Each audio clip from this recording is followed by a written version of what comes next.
बिस्मिल्लाहिर्रहमानिर्रहीम अस्सलाम वालेकुम welcome to literature with WB. और आज की हमारी वीडियो का टॉपिक है ईएसपी का चैप्टर नंबर 5 जो कि है मटेरियल डेवलपमेंट।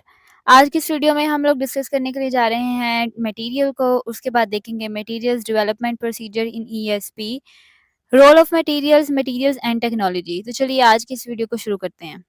सबसे पहले हम लोग बात करते हैं मटेरियल की। मटेरियल जो है वो एक ऐसी चीज़ होती है जो कि हेल्प करती है लर्नर्स को लैंग्वेज सिखाने में।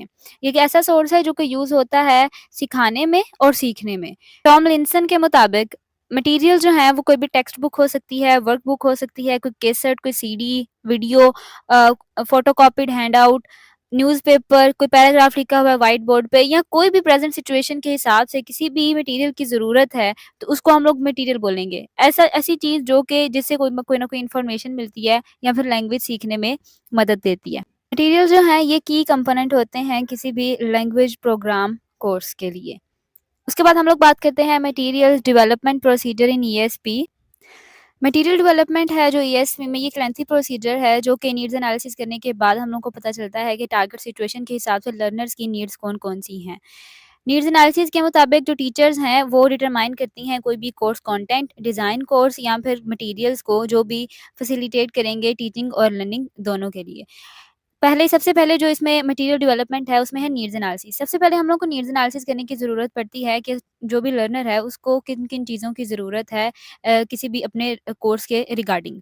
नीड्स एनालिसिस क्या है? ईएसपी कोर्स में सबसे पहले नीड्स एनालिसिस आता है कि लर्नर्स को किन-किन चीज़ों की ज़रूरत है। उनकी नीड्स की आइडेंटिफिकेशन किस तरह से हो सकती है, उनसे क्वेश्चंस किए जा सकते हैं, इंटरव्यूज़ लिए जा सकते हैं या फिर कोई भी टारगेट सिचुएशंस को इन्वॉल्व किया जा सकता है और उनके मुताबिक उनकी नीड्स एनालिसिस के बारे में पता लगवाया जा सकता है।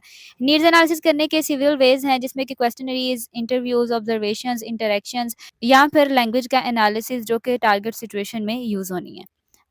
उसके बाद नेक्स्ट है determining and organising course content. अब नीड्स एनालिसिस करने के बाद ये पता चल गया है कि स्टूडेंट्स ने किसके मुताबिक जो है वो कोर्स करना है, तो अब कोर्स कंटेंट बनाना है कि कोर्स में कौन-कौन सी चीज़ें ऐड होंगी, यानी एक सिलेबस डिज़ाइन करना है किसी भी लर्नर के लिए। इसकी जो है वो 3 टाइप्स हैं। सबसे पहले हमारे पास types of unit. Types of unit जो है ये स्किल बेस्ड होती हैं कि लैंग्वेज की कौन-कौन सी स्किल्स सिखानी है। उसमें रीडिंग भी आ जाती है, राइटिंग आ जाती है कि रीडिंग होगी उसमें ग्रामेटिकल रूल्स वगैरह को देखा जाएगा। तो ये देखा जाएगा कि किस टाइप्स के जो हैं वो यूनिट बनाने हैं। उसके बाद हमारे पास जो दूसरा है वो आइटम्स ऑफ यूनिट। इसमें एक्टिविटीज़, टास्क या फिर प्रोफेशनल रिलेटेड टैक्स वगैरह आ जाते हैं, यानी कि इसमें जो है जिस टाइप की ईएसपी कोर्स जो है कोई भी इंसान करना चाह रहा है वो अपनी रियल लाइफ सिचुएशन में उसकी एग्जांपल लेगा और उसके टास्क जो है वो परफॉर्म करेगा। फॉर एग्जांपल अगर एग्रीकल्चर की बात करें तो अगर कोई भी इंसान ईएसपी का कोर्स एग्रीकल्चर के लिए करना चाह रहा है तो उसमें क्या होगा, वो इजीली रियल लाइफ सिचुएशन से अपनी एग्जांपल्स को पिकअप कर सकता है, ट्रीज वगैरह का एनालिसिस कर सकता है और दूसरे जितने भी इन सारी अपनी रियल लाइफ सिचुएशन से एग्जांपल्स को जो है वो पिकअप कर सकता है अपने प्रोफेशन के हिसाब से। उसके बाद आ जाता है सीक्वेंसेस।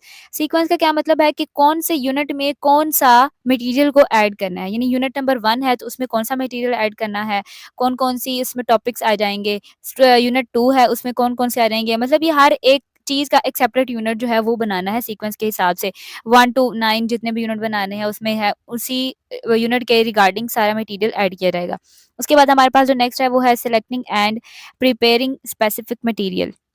ईएसपी कोर्स का जो मेन पर्पस होता है वो ये होता है कि लर्नर्स को एक गुड कंटेंट यानी एक गुड इनपुट जो है वो प्रोवाइड की जाए, क्योंकि अगर उनको गुड एक कंटेंट जो है वो मिलेगा तभी वो अच्छी आपको आउटपुट देखने को मिलेगी उनमें। इसकी भी 2 टाइप्स हैं, एक है रियल कंटेंट, एक है कैरियर कंटेंट। रियल कंटेंट का जो पर्पस होता है ना वो ये है कि ये रिलेटेड होता है कि अ, इसमें कुछ लैंग्वेज के फीचर्स को ऐड किया जाता है जो कि लर्नर्स को मज़ीद हेल्प करते हैं लैंग्वेज के बारे में सीखने के लिए, अपनी स्किल्स को एनहांस करने के लिए। अब ये जो ईएसपी का जो पर्पस है उनका ये ज़्यादा फ़ोकस होता है टीचिंग स्पीकिंग स्किल्स पे एज़ कम्पेयर टू रीडिंग और राइटिंग स्किल्स के। उसके बाद हमारे पास है करियर कंटेंट। करियर कंटेंट जो है ये रिलेटेड होता है रियल कंटेंट के ही, कि जो भी रियल कंटेंट उनको प्रोवाइड किया जा रहा है उसका रियल कंटेंट का असल में मतलब क्या है, वो किस सोर्स के लिए आपको जो है वो सिखाया जा रहा है, यानी कि उसमें कौन-कौन से टेक्स्ट वगैरह, कौन सी एक्टिविटीज़ वगैरह इंक्लूड होंगी। जैसे कि अब अगर इंग्लिश अगर किसी ने बैंकिंग के लिए सीखनी है तो वो सेपरेट होगी, इंजीनियर्स के लिए जो इंग्लिश है वो सेपरेट होगी, डॉक्टर्स के लिए बिज़नेस इंग्लिश, यानी ये सारी जो है वो सेपरेट होंगी इंग्लिश, और ये आएगी करियर कंटेंट में। उसके बाद हमारे पास नेक्स्ट है इवैल्यूएटिंग कोर्स एंड मटेरियल्स। जो भी इवैल्यूएशन है किसी भी कोर्स का उसके काफ़ी ज़्यादा पर्पसेस हो सकते हैं। उनमें ये भी देखा जा सकता है कि कौन-सी चीज़ को कंटिन्यू रखना है और किसको डिसकंटिन्यू कर देना है। यानी कि ये जो है वो प्रोफ़ेशन के रिलेटेड होता है और ये इसमें किस तरह से इम्प्रूवमेंट्स लानी है किसी भी कोर्स में। इस सारे प्रोसेस में कुछ शेयर होल्डर्स हैं जो कि इन्वॉल्व हैं, जिसमें के टीचर्स और लर्नर्स आ जाते हैं, ओनर ऑफ स्कूल, यूनिवर्सिटी या फिर कोर्स डिज़ाइनर, पेरेंट्स और पॉलिसी मेकर्स। ये सारे मिल के एक कोर्स डिज़ाइन करते हैं और एक कोर्स को लेते हैं, ठीक है? क्योंकि अगर टीचर होंगे, ठीक है, वो सिखाएँगे, लर्नर जो हो हैं वो सीखेंगे। उसके बाद जो ओनर है स्कूल या यूनिवर्सिटी का या फिर जो कोर्स डिज़ाइनर है, उन पे डिपेंड करता है कि वो किस तरह से कोर्स को डिज़ाइन करेंगे, वो कौन-कौन सी फैसिलिटीज़ को प्रोवाइड करेंगे। उसके बाद जो पेरेंट्स हैं, अगर पेरेंट्स की सपोर्ट होगी, ठीक है, और वो अपने बच्चों को मेंटली तौर पर एक रिलैक्स रखने की कोशिश करेंगे, तो उनके लिए बहुत ज़्यादा आसानी हो जाएगी कोई भी कोर्स लेना। उसके बाद जो पॉलिसी मेकर्स हैं, क्योंकि पॉलिसीज़ जो हैं किसी भी चीज़ में बहुत ज़्यादा इम्पोर्टेंट होती हैं कि पॉलिसीज़ जो हैं वो अगर सही से बनेंगी, ठीक है, तो तभी उन पे सही से अमल किया जाएगा। अगर पॉलिसी में थोड़ी बहुत गड़बड़ हो गई, तो फिर समझ लें कि सारा का सारा जो होता है निज़ाम पॉलिसीज़ पे चलता है, तो सारा का सारा निज़ाम ही दरहम-बरहम हो जाएगा। उसके बाद हमारे पास है रोल ऑफ मटीरियल्स। जो रोल ऑफ मटीरियल्स हैं, यानी कि जो कोर्स बुक्स होती हैं, वही हमारे पास मटीरियल्स होती हैं। उनको कुछ डिस्क्राइब किया गया है लैंग्वेज टीचिंग में कि सबसे पहले है रिसोर्स। रिसोर्स जो है वो प्रेज़ेंटेशन मटीरियल के लिए होगा, यानी वो या तो वो स्पोकन हो सकती हैं या रिटन हो सकती हैं। सोर्स जो है किसी भी अब एक एक्टिविटी करवानी है लर्नर्स को, तो उसके लिए कोई ना कोई सोर्स होना भी ज़रूरी है, ठीक है? उसकी प्रैक्टिस और उसकी कम्युनिकेटिव इंटरैक्शन के लिए। रेफ़रेंस जो है उसमें ग्रामर, वोकैब्युलरी, प्रोनंसिएशन वगैरह आ जाएगी। और उसके बाद जो सिलेबस है, सिलेबस में हम लोग ऑलरेडी ऑब्जेक्टिव्स जो हैं वो सेट होते हैं कि ये हमने सीखने हैं, ये लर्निंग ऑब्जेक्टिव्स हैं जिस पे काम करना है, तो वो ऑलरेडी डिटरमाइन होते हैं। उसके बाद सपोर्ट, अगर एक टीचर है जो कि अभी न्यू है, उसका न्यू एक्सपीरियंस है, तो उसको सपोर्ट की ज़रूरत होगी, उसको अपना कॉन्फिडेंस गेन करने की ज़रूरत पड़ेगी। उसके बाद हमारे पास है मटीरियल्स एंड टेक्नोलॉजी। अब टेक्नोलॉजी का जो है वो ज़माना है, इसमें इंटरनेट जो है वो बहुत ज़्यादा एक वाइटल रोल प्ले करता है मटीरियल डेवलपमेंट में और किसी भी क्लासरूम एनवायरनमेंट में भी। अगर हम लोग प्रेज़ेंट सिनेरियो की बात करें तो जो कंप्यूटर्स हैं और जो वेल एडवांस्ड टेक्नोलॉजी है, इनको चाहिए कि लैंग्वेज लैब में उनको इस्तेमाल करें, क्योंकि इससे जो लर्नर्स की जो जो अटेंशन होगा, लर्नर्स का जो इंटरेस्ट होगा वो बिल्डअप होगा। वो खुद से अपने लिए खुद काम कर सकेंगे। अब हर एक के लिए अगर उनको हर एक मटीरियल जो है वो प्रोवाइड किया जा रहा है, तो वो दिल लगा के अपनी जो लैंग्वेज स्किल्स हैं उसको एक्वायर करेंगे। कुछ चीज़ें हैं जो कि लैंग्वेज लैब के लिहाज से इम्पोर्टेंट हो सकती हैं, किसी भी स्टूडेंट को अपने कोर्स में इंटरेस्ट लेने में भी हेल्प कर सकती हैं।